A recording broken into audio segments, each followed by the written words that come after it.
right, Anthony's with us in Michigan. Anthony, welcome to the Dave Ramsey Show. Thanks.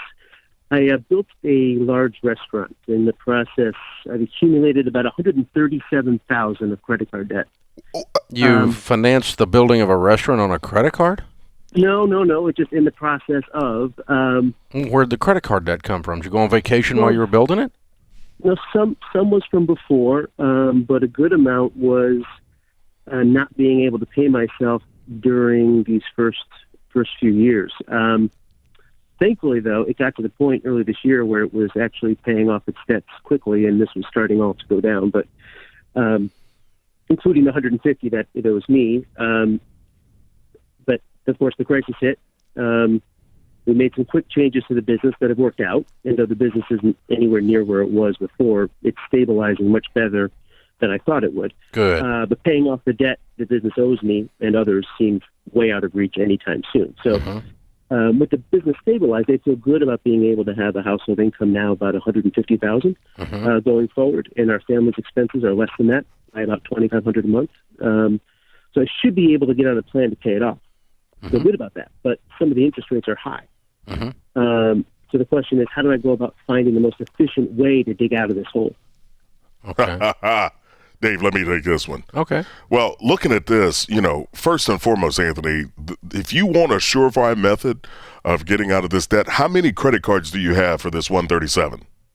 It is a total of 6. Okay. And you were financing your lifestyle as you were working the restaurant with these credit cards, right? Partially, yes. Yeah.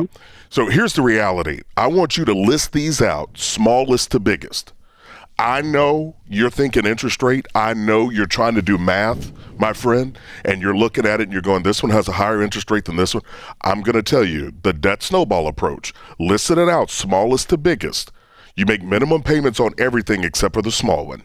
Throw everything but the kitchen sink at it. That's how you get out of debt. It's about momentum. You said we. Are you married? Yes.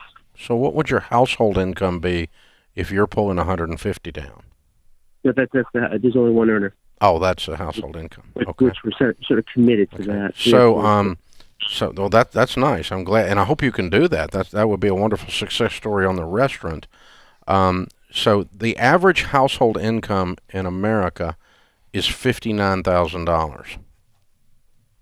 Okay? Mm-hmm. So what I would want you to do if you have made a mess this big, if I were in your shoes, what I would do if I had made a mess this big is I would live on less than that, less than average, like nothing at home, dude. You have a huge mess. You're not a prosperous restaurant owner. You are a broke restaurant owner, deeply in debt and very scared if you're smart. And so $30,000 out of $150 is wimpy. You need to put out of $150,000, you need to put, I don't know, $100,000 on this debt or $75,000 on this debt and be done with this whole thing in 18 months to 2 years. And then Chris is right. The interest rates start to not matter because you're not going to be in debt very long. Don't keep this crap around like it's a pet.